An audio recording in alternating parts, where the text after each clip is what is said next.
Wanted to talk about how I've been implementing daily art practice in my busy schedule. I have a corporate job.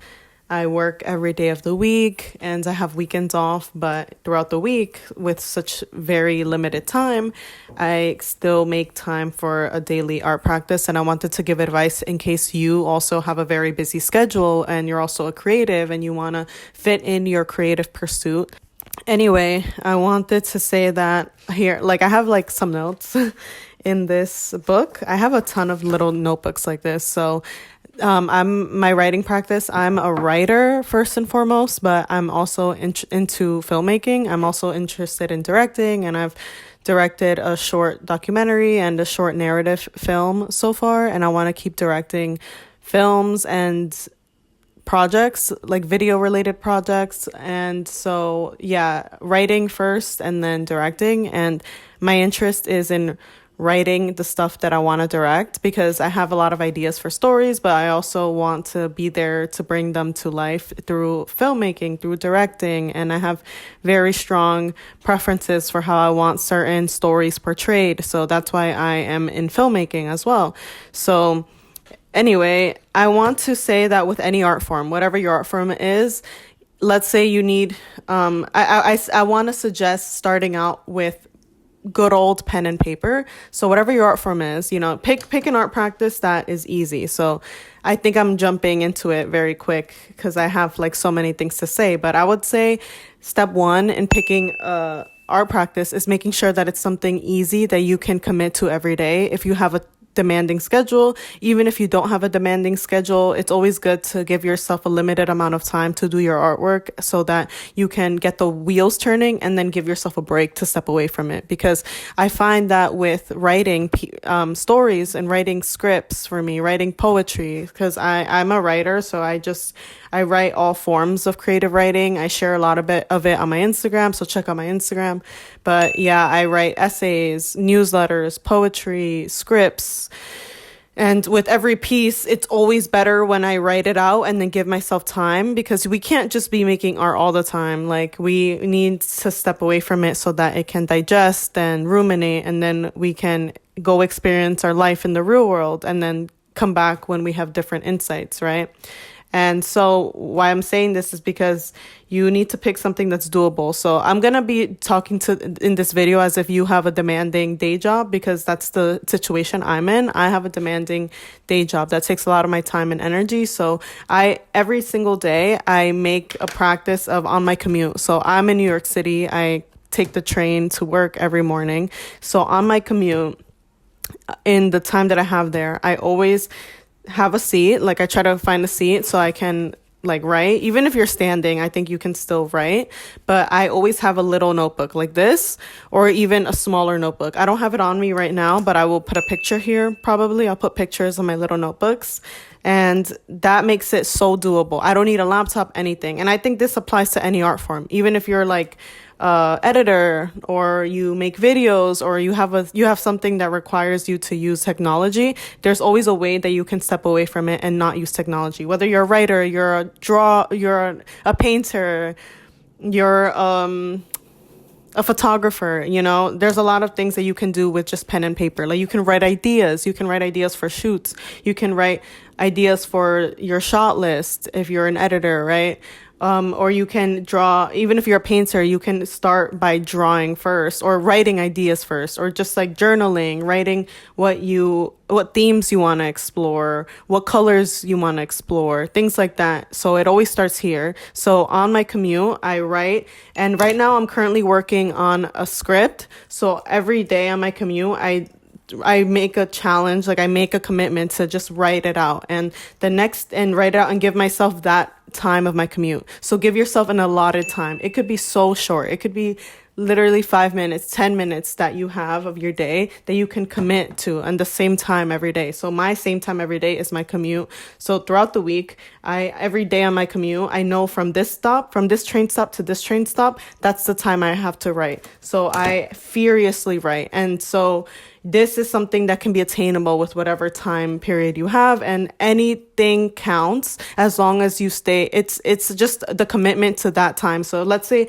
if you struggle with staying focused, you just give yourself, start small, and then you can build it up. So that's that's how you build discipline, and you have to do it. So don't let yourself down. So make it so easy that you don't let yourself down. Even if you have like 5 minutes, put the timer. I put timer on my phone, put the timer for 5 minutes and just write and dedicate it to that. And then you're going to feel so accomplished afterward. You're going to feel so accomplished when you can commit to that for a week straight. Let's say for a week straight, if you commit to that, you're going to feel good about yourself, and you're also going to slowly be building, even if it's super slow progress. Like for me, I don't make as much progress on my writing projects as I would like because I don't have all the time that I have, that I want toward it, but I still make progress, slow and steady. You're on your own path, you're in your own pace, and whatever you can commit to it counts.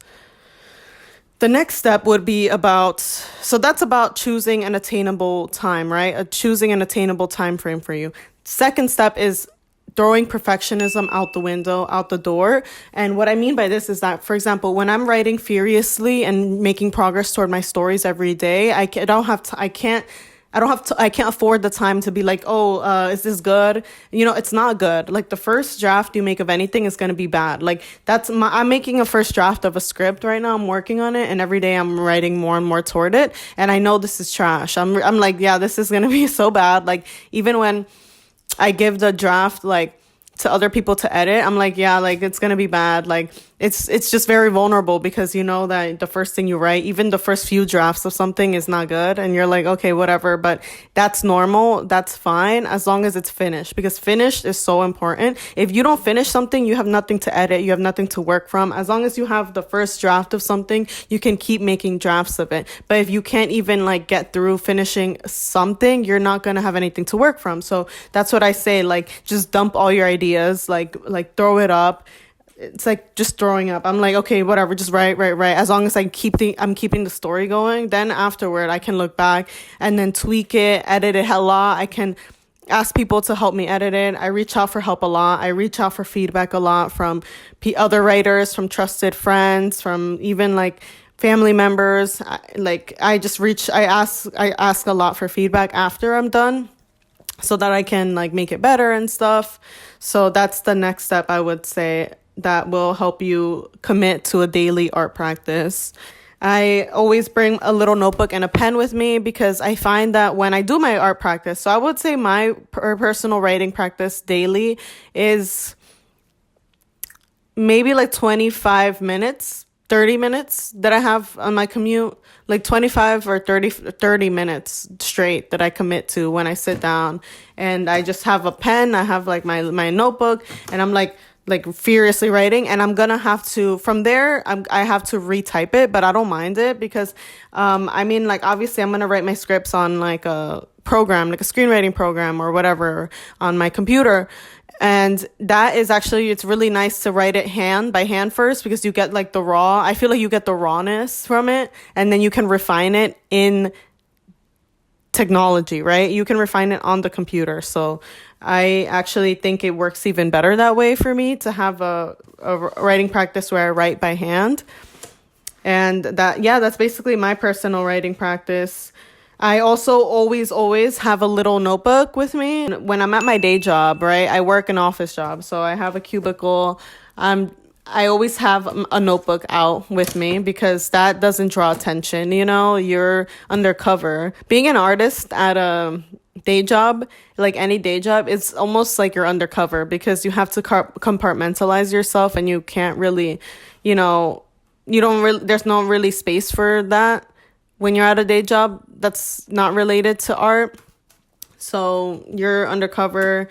Most jobs, probably all jobs, you can't have your phone out, right? So you have to have this out. And this is like, no one suspects anything. No one thinks twice. They look at a notebook, a pen, or a pencil. It's not like they're going to tell you to put that away. You're not going to get in trouble for it. And I'm very observant because I find that even when you're not working on art, right? What helps so much about the writing practice, the daily writing practice, is that it gets the wheels churning. Even if it's for 5 minutes that you commit to, you're not going to stop thinking about your art when you step away. You know, you have all these, your brain is going to start making these connections for you. And then if you have problems with the story or you have problems with your drawing and you don't know what to do to make it better, throughout the day, your brain is going to be churning so much that you're going to make the connection and it's going to hit you. Like, I have ideas about that fix certain problems in my story.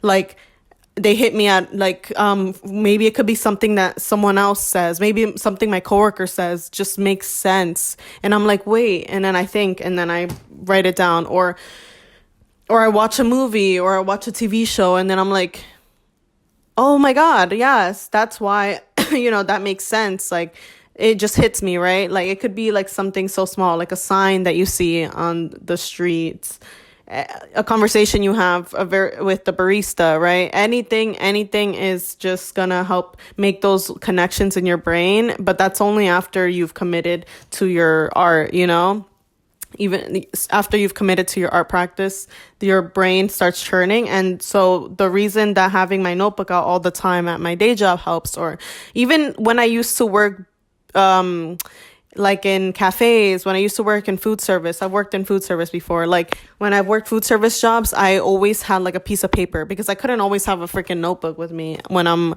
on the cashier. But I would always even I would write down orders on like those